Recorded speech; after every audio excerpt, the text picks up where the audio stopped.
Hello, this is a video to demonstrate the clock that has been purchased on eBay. This needs to be obviously addressed that the clock is a very sensitive item because these are mechanical clocks that have to sit on every single surface, meaning that this clock has to be calibrated to the balance of the table. So first of all, let's just make sure that the winding mechanisms work. So in order to wind it, you have the key, and then of course let me just quickly turn the clock. You have the key, and that is just as tight as it needs to be, no more than that, which is fine. In order to progress the clock to the different chimes, obviously every 30 minutes, and the sound it makes. Now we're going to hear number 7, or the 7th hour. So usually when you're bringing the clock and you have the clock and you take it out of the package, you need to make sure that it goes clockwise. Don't push it backwards because it tends to mess the mechanism. So if you've gone over, just go round and round and round again just to make sure, because the clock has to keep working. So what I do is just wait for that, slowly bring it into position, and then there it is.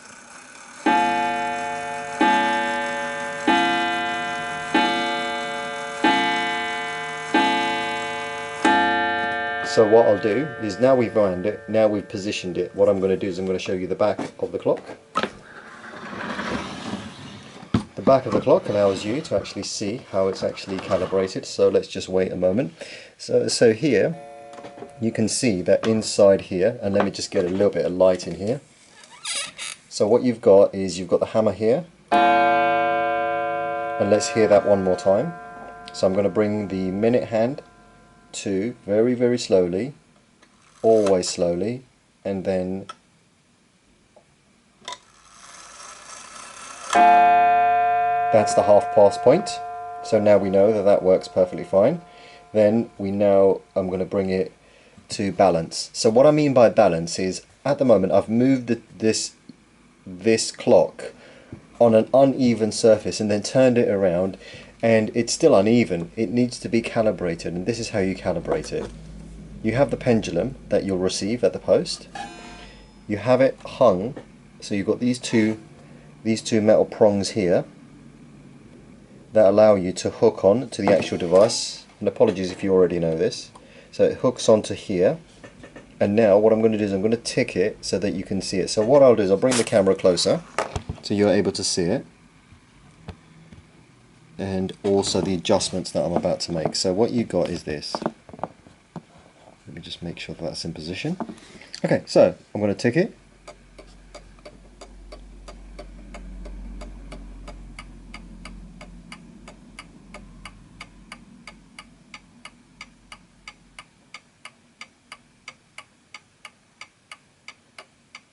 And notice that it's going very, very well. Now what I'm going to do is I'm going to tilt the clock, only to make sure that it has to be, because what we've done is inadvertently found a perfect position for it. So what I'm going to do is I'm going to tilt the clock, so you'll see me do it, so that I can imagine that it's on an uneven surface. So what I'm going to do is I'm going to move it. Oh, let me just make sure that's fine. I'm going to move the clock. So let's just have a quick look here, and then I'm going to move it into the ticking. So let's just bring the light in there as well. So what I'm going to do is I'm going to make it tick. Notice that it keeps on stopping now. So I'm going to wait for it to tick.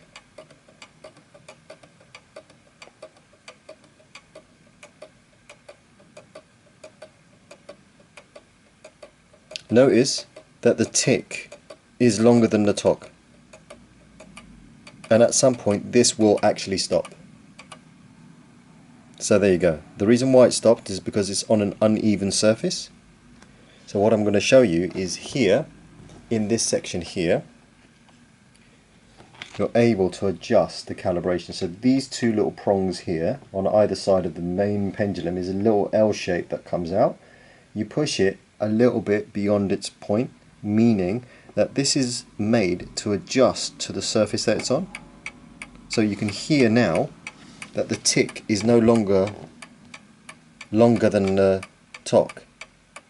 So I'll explain that again. So what I'm going to do is I'm going to push it even further to the left. So that's even further to the left. So what I'll show you is, notice that it hangs. It thinks it's on a very slanted surface. So what I'm going to do is then I'm going to push it all the way to the right. All the way to the right. And it thinks it's on an even more slanted surface to the right. So this is the reason why when you receive the clock, that you need to make sure that it's settled on a surface. You need to know how to calibrate it, and then once you find its position, you need to make sure that this is calibrated. So at the moment, that was uneven, but we're going to push it a little bit further to the left and then swing it. Notice that's too far. So what I'm doing is now, for time to find the calibration in the middle, so I'm just going to say that's the middle there.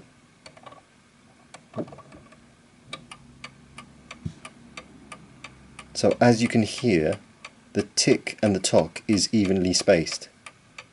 Tick tock, perfect. So that should be perfectly fine. So the only thing you need to do is, well, I'll explain, is you're going to need, and I'll just position the camera so you can see what I'm going to do, is you'll receive the clock, you'll place the pendulum into position, close the door, have the door open a little bit, put the clock where you want it to be on the surface, so there, and then you just say, okay, right, let's see, what time is it? Let's assume that it's 8 o'clock, so let's go to 8 o'clock, so we're going to hear.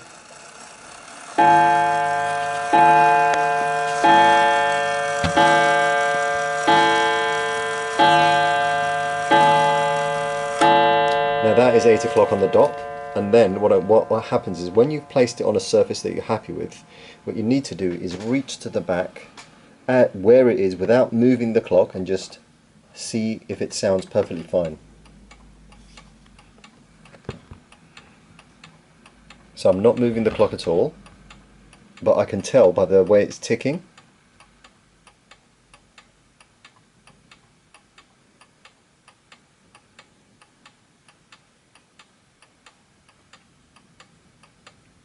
that the tick, notice that it's stopped, that the tick was longer than the tock. So it's just a matter of actually going to the back again and just making sure you either push it to the left or the right, just to find the middle ground. You need to hear, see, that one's off, so I've pushed it to the right and it's wrong, so I'm going to go push it to the left a little bit.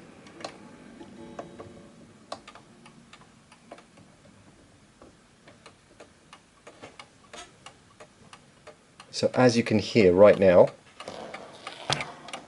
and hopefully you'll be able to see it with this,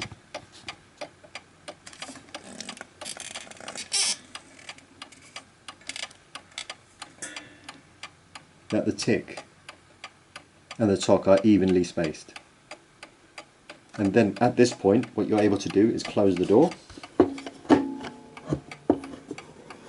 and hopefully push it back a little bit. So what I'll do is I'll just push it back, make sure the door is locked.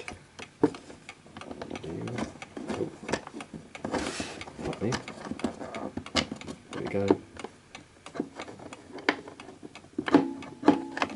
Pardon me.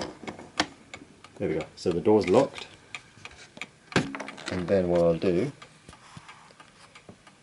is, now I know that I haven't moved the clock at all so far.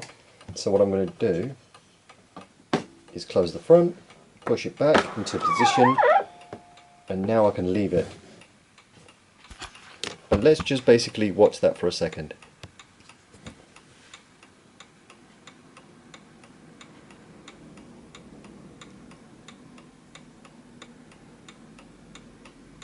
So this is how all the mantelpiece clocks work, is that they've got that L lever at the back of the clock that allows you to calibrate it to a surface that you need it positioned in, because you can imagine that not all surfaces are perfectly level. So that's the reason why that was invented ages ago, in order to make sure that this balance is perfectly right. Now the only thing that's missing is, as you're letting it tick, you'll find that sometimes the clock is a little bit too fast or a little bit too slow. That's to do with the temperature in the room that you're in. is expanding and contracting the metal. So the only thing that you need to do is to make sure that the clock itself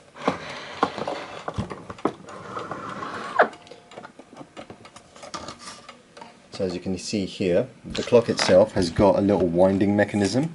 So at the back, this allows you to actually wind,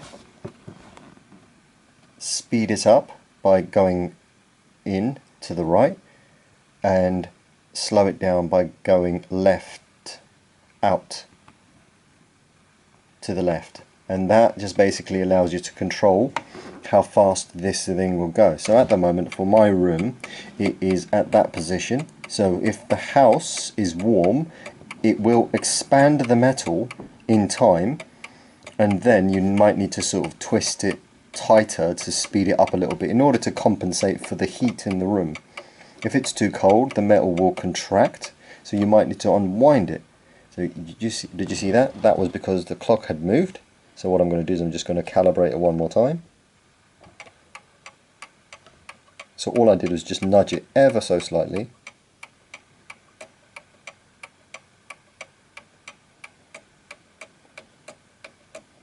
And now it's back to form. So yeah, thank you very much for listening. This is just necessary just to make sure before the clock had been delivered to you that the clock was working perfectly fine. And the sound is absolutely awesome. But yeah, hopefully this clock will arrive perfectly fine and intact. I'll have it delivered tomorrow morning. Thank you very much.